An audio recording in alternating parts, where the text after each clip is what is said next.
Hello everyone! It's Ramadan time and need na mo mag-stock og meat sa balay para diretso na luto kay walay energy kung mag-fasting. So, karon after sa iftar, nag-anhimi diri ni Baba sa livestock and meat market dinhi sa Ajman, United Arab Emirates.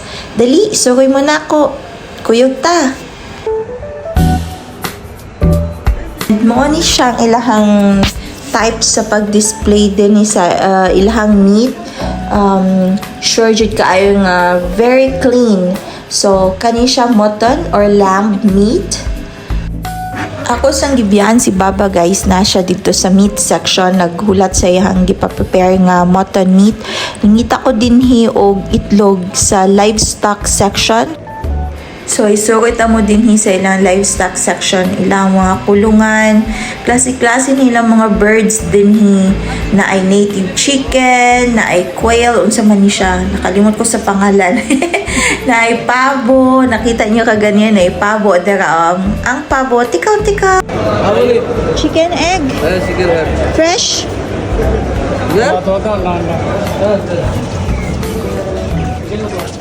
pero dinhi ilang gisagulan og chicken egg nga kanang mapalit gani sa grocery, which is dili na maong ginapangita. As much as possible unta na ako'y makita nga organic para kay Aya and Ate Chloe. So pangitaunon jud kaayo ang native chicken egg kanang dinhi nga area, pero naagid na sila chicken egg. O makatayong jud kag na ay daghan. So mangita pa ta at tutas unahan basig na atay makita. Buy egg how much? Ay, finally nakakita na gid ko dinhi dapita og kuan. Mga itlog daghan kaayo, klase-klase nga kuan o. Gagmay og dagko. Kaning gagmay ako kay marag mood ni siya ang native jud. Kaluoy ni Uncle gikapoy. Nakatulog. Not this one, that's one. Okay, I need, how much? 35? 1 dozen? How much? How many pieces? 1 tray? Okay, I need, So here nangutan ako ngayon dagko ni siya. Tungod kay kana day siya nga manok sakal. So ang akong gipili kaning gagmay kay mao jud daw ang native katong ang ginakaon kay dili feeds. So hinahinay lang jud ako pamili ang kaning mark brownish ang color except sa naiiti. So nagpalit kog duha ka trays and na magbayad na ko. So nagpalit na lang po kog isa ka chicken, pero katong Bisaya nga or native akong gipalit, wala na nako na videohan, nalimot.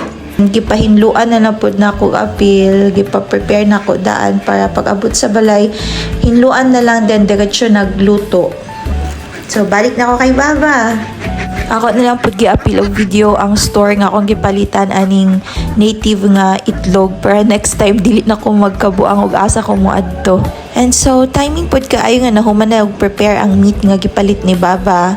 And so next time, I'll be featuring the meat market kung unsaon nila pag-process if magpalit ka og meat. And also abangan ninyo ang ako ang pag-feature also for the fruit and vegetable section. And please support my Facebook page. Please like, share po din na. Uy, thank you!